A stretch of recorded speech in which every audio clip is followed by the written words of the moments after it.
Welcome to the Forgotten Files with Minali. This will be a weekly series where I discuss unsolved cases from around the world. The first case we're going to discuss comes to us from Japan in 1985 and is called the Paraquat Murders, or also known as the Vending Machine Murders of Japan. If you know Japan now, it's considered so safe. People, I think it's one of the top 10 safest countries in the entire world. And so in 1985, you can only imagine how safe Japan was in that time. Very safe. So when these murders occurred, everyone was in shock. It all started in April of 1985. So when I read some articles about this, there were like contradicting stories a little bit of who the first victim was, right? There was one article that said it was a fisherman, there was another article who said it was a truck driver, but the first ever murder was in April of 1985. And both the truck driver and the fisherman, they had long days at work and they wanted just a really nice cold drink to have after a hard day of work. We've all had those days, right? So they go to a vending machine, which lines the streets of Japan, by the way. So if you think Japan has vending machines now, like they had that amount of vending machines in 1985. They line the streets. They sell everything from umbrellas to pantyhose. Like the Japanese and their vending machines, like they are like, I think, number one in the world for those, right? And so they go to the vending machine, they put their money into the slot, and their drink comes down, and they put their hand in and they grab their drink, but then they realize there's a second drink in there. Now, here's the thing. There's a second drink in there, but there's also times where there were already drinks on top of the vending machine just left there. So to give you guys an idea, that is because in Japan, they have this culture, which we also had in America a few years ago, right? Which is like the passing it forward, paying it forward culture, right? Where you pay for the other person's drink behind you or like their food or something, like in the drive-through and all of that, right? Well, in Japan, they were already doing that in 1985. So pretty much what they were doing is they would, if someone would get like a free drink from a promotion, or if a free drink just accidentally fell down the vending machine, instead of keeping both, a lot of the time, if they knew they didn't want the drink, they just put it on top of the vending machine. And whoever else came in after would be able to get a free drink, or someone who's not able to like afford a drink would be able to get one. So that's what they did in Japan. So, you find a free drink on top of the vending machine. It's not weird in Japan. It's like, oh, great, thanks. Like, I'll keep this other drink for like another day. Or, I have two drinks because I'm so thirsty, thanks to the person who left it there. Thank you so much. Well, unfortunately, after drinking these free drinks, both the fisherman and the truck driver died a few days later. And it was found that they died from poisoning, from paraquat. Now, for those of you who don't know what paraquat is, it's actually a very intense weed killer, which I think is actually banned in America because it's so intense. But I heard, or like I read, that the FBI and like law enforcement use it to kill like marijuana plants and stuff like that. But it's like a really intense weed killer. But in Japan, it's pretty prevalent. It's really easy to get because there's a lot of farmers there. So it's very easy to get. From April 1985 until November 1985, there will be 12 people who died this way from paraquat poisoning. So this is happening, and police authorities are just completely baffled. Like Japanese authorities were like, what is happening? Who's doing this? Like, because it was in so many different parts of Japan. This wasn't like in one section of Japan. This was happening in different places like Hiroshima, and Saitama, I believe, was another place where it was happening. Like it was in Osaka. It was like all different places. It wasn't exactly in one centralized place that these murders were happening.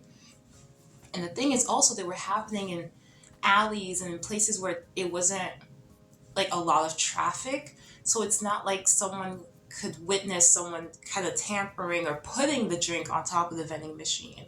Like it wasn't like that. So that really stumped the investigators. Now, they did have a group of suspects in mind for these murders, and they were called the Man with 21 Faces. Now, apparently, this might be a group of people who, the year prior in 1984, were basically telling candy companies that they're gonna tamper with their candy. They would go to these stores and like put stickers on and say, "We tampered with this. We were able to put cyanide to like poison people, but we didn't." But they put the warning themselves so that people wouldn't purchase them.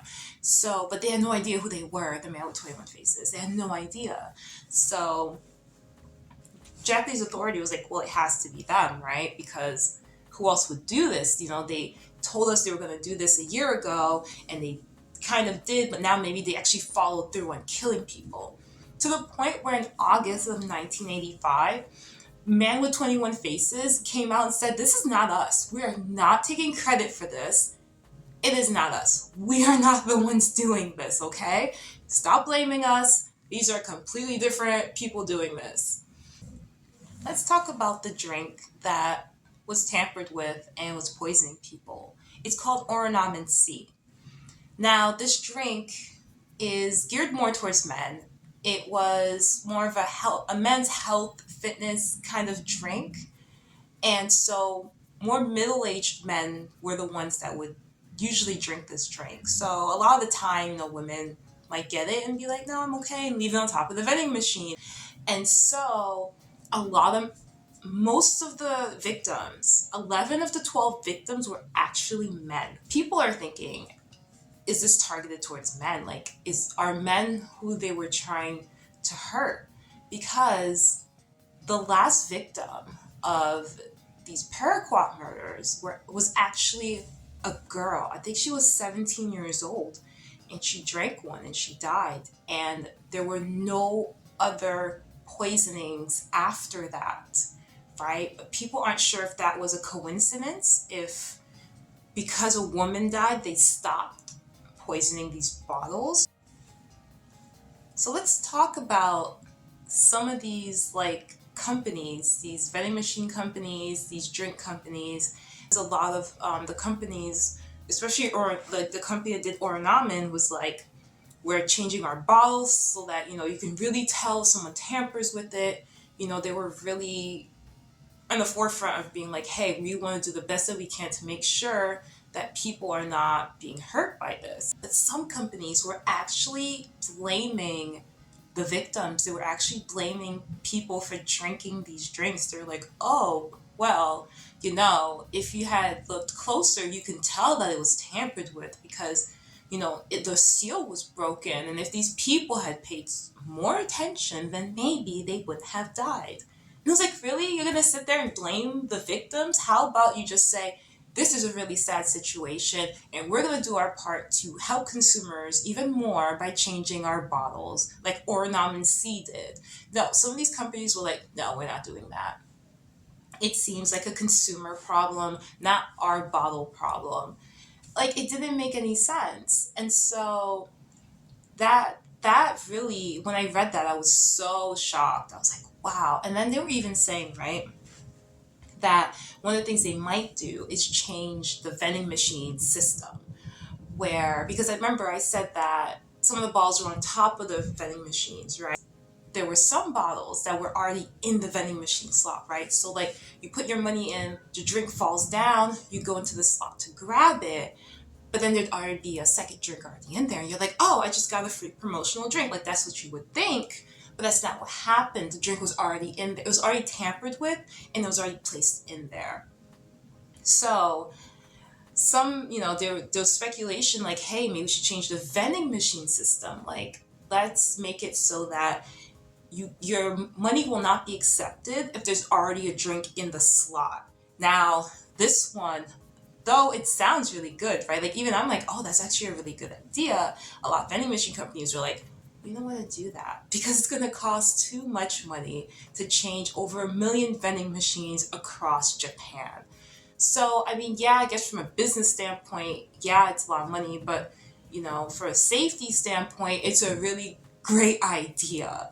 But, it was very interesting to read that part because I was like, oh man, this actually would have helped if, you change your system. Kind of like, I don't know if you guys know about the Tylenol poisonings that happen in the States, but it's kind of like that. Like Tylenol change, that's why we have those seals now on those Tylenol caps, right? Because of tampering. And if you guys don't know about that case, let me know if you want me to cover it in the next video.